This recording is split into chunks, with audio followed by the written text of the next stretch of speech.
Hey, here's a quick update for Hunt Showdown, and about what got added or changed since my beginner's guide video, mainly the 1.9 update and Serpent Moon event.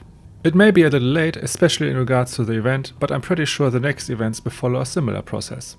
If you're new to Hunt, be sure to check out my beginner's guide, and if you like the content, leave a like and subscribe.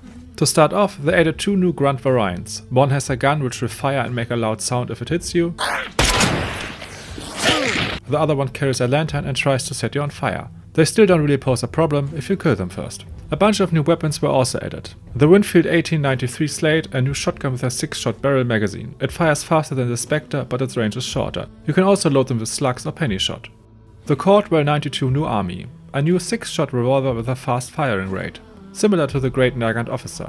And the reload is also pretty quick if you reload all 6 bullets. I really like this one, especially if you have a main weapon with small ammo and need a great sidearm. The Berthier Riposte, just a normal Berthier with an added bayonet for more melee damage. And some Scotfield variants. We have the Scotfield Brawler, a short version with more melee damage, the Scotfield Spitfire that nearly doubles the rate of fire but reduces the accuracy, and a 2-slot precision variant with a stock for better aiming on long ranges. And finally, the Scotfield Swift, which adds what we are waiting for, a quick reload of all 6 bullets. The main drawback is that any unfired bullet left in the cylinder will be lost on reload, even with Bullet Grabber. But who cares, just take 2 of them and rush in.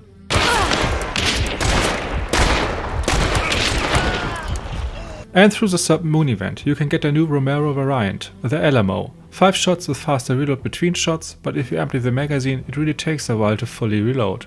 And the Sparks pistol, a shorter variant of the Sparks rifle, same great damage but shorter range and still only 1 shot. The Sparks pistol is also a great way to get more long ammunition for your main weapon, as only 1 bullet will be in the chamber, the rest is available for your rifle. If you take the Quartermaster trait, you can equip 2 pistols to even further increase your long ammunition pool. And you can now carry around ammunition boxes, which are especially useful if you use special ammo. The Summons or weekly task system adds another way to acquire some small amount of blood bonds and equipment. You can choose up to 3 summons at a time if you have unlocked the slots. These tasks can range from pretty simple ones like kill 3 armored and collect 14 clues, to a little more difficult ones like land 4 headshots on enemy hunters with a rifle or kill enemy hunters with a specific tool or weapon. Each task when completed will grant you a fixed amount of tokens. Reach 30 tokens to complete the weekly task and receive your 25 blood bonds. A completed task will also reward you with an item, hunt dollars or even more blood bonds. The harder the task, the more tokens you will gain and the equipment reward will also be better. Every task is also repeatable in the current week, so you could potentially just kill 90 armored. The Dark Offering is a pretty simple version of daily tasks. Acquire enough experience on a day to offer them to Mr. Cherry and randomly gain different rewards. These can include just a small amount of hunt dollars, different equipment, a new roster slot or even a legendary hunter. Each of the 4 offering steps needs 2500 experience points, to a maximum of 10,000. The placements of the offering in the user interface isn't really that great, so be sure to check it if you quit out of the game for the day. Another way daily tasks were included are the new First Bounty Extraction Awards. Every time you escape with a bounty with your hunter for the first time that day, you will receive a 15% boost to hunter experience and a 20% boost to hunt dollars earned on that mission. Afterwards, your hunter will be marked with a token and can't receive the boost again for that day. You need to extract with another hunter to get them again or just play tomorrow. In the top left you can see your 5-day first bounty extraction progress. Extract 5 days in a row and you get another 25 blood bonds. The Black Market is a new type of shop where players can purchase legendary content from several vendors at a heavily discounted price. Each vendor has a limited stock and once all items have been purchased, you will no longer be able to interact with the vendor. New offers will be available with future updates. The vendors will offer an ordered list of items and the order in which they are unlocked for you will be random, but all items will be visible from the moment the store is available. You need to purchase the current item to unlock the option to buy the next one. You can also reshuffle the order with 25 blood bonds. If you already own one of the legendary items that is on offer, you are able to purchase an instant of this legendary for a reduced hunt dollars price. This will then open the next unlock available from that vendor, but be aware, if you purchase a legendary hunter this way, you must have a free hunter slot available. The team details screen after a match got a small rework. Besides actions that refer to yourself, the screen will now display actions by and against your partners. Partner actions will have a blue background, a white skull means downed and a red one killed. The bullet holes in the skulls differentiate between kills you made and people who killed you. Tooltips as a timestamp are also now available, and the small corner just shows that there are multiple tooltips. When punching an open door to close it, the door will now smash through all the way to the other side and damage anything in its way for up to 50 hit points. The match timer was reduced to 45 minutes, down from 60. All interactions that do not require to be held over time can now be activated while cooking a throwable, like starting elevators, gathering ammunition or using a loot box. You can now also mark everything as seen or collect any equipment in the menu by clicking the small icons at the top. And Respec is now a new tab under roster. You can also now see the kill-death ratio of your partners and even compare yourself to them.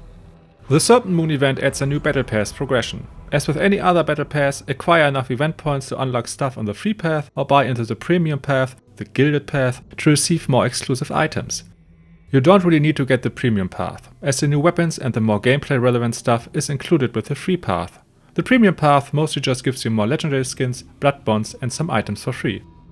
That said, if you buy into the premium path for 1500 blood bonds, you can acquire a total of 1150 blood bonds back from unlocks. So if you manage to get to level 18, you only pay around 350 blood bonds for the premium battle pass. You can even further increase the blood bond reward if you reach level 20 and enter the Cherished Hunter ranking. Gain enough event points to be in the top 25% of players, and you will be rewarded with another 100 blood bonds. As with prior events, you can also buy timed event point boosters, which will increase the range at which you can see the event items in-game by 20 meters and also boost the amount of event points received by 50%. But be aware, they will activate instantly after you purchase them, so be sure to have enough free time to play. Another way to boost event points is to play as one of 5 legendary hunters. These give you 10% event points and a 3 meter boost to dark view radius. At the start, the cheapest hunter of these is probably the Night Seer. Nearly all other ones are DLC hunters and need real money to acquire them. But running around as a guy with a lab coat is not really the easiest way to play Hunt. The third way to boost event points is to equip the Signee trait, which also increases event points by 10% and dark view by 3 meters. It costs 10 trade points and will only be available during the event. Afterwards, you will receive your spent trade points back. They also added some bonuses to 3 old traits, but these are pretty bad and really don't help at all. You can also listen to the story in unlockable chapters and see the details of how you can earn the event points. There are multiple ways to gain event points. Most are pretty similar to prior events or are rewards for normal gameplay decisions. Scattered around the map you can find snake dens, with live snakes in them that will bite you and inflict poison and bleeding. Interacting with these will reward you with 4 points and 3 snake coins. They are also visible through walls in dark view, but only for a very short range. You can also destroy them from range, but you will only receive 2 points that way, and each snake den can only be interacted with once.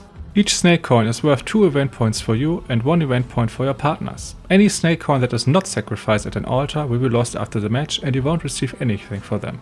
You also will only loot snake coins if you perform the action or last hit in the case of a boss. Otherwise, you will only get the normal event points. But these altars can only be found around boss lairs and bounty hunt. In quick play, your snake coins will be converted when you become the Wellspring and when you successfully survive. Looting an enemy hunter rewards you with 12 event points and all snake coins that the hunter was carrying. Investigating special event clues or rifts will reward 10 points and 2 snake coins. Killing a boss 10 points and 8 snake coins, and extracting with at least 1 bounty rewards 20 event points. In our first for Hunt Showdown, the Serpent Moon event delivers a legendary hunter with 4 different stages that can be unlocked through the Battle Pass. If acquired, you can change the stages in the legendary hunter selection screen.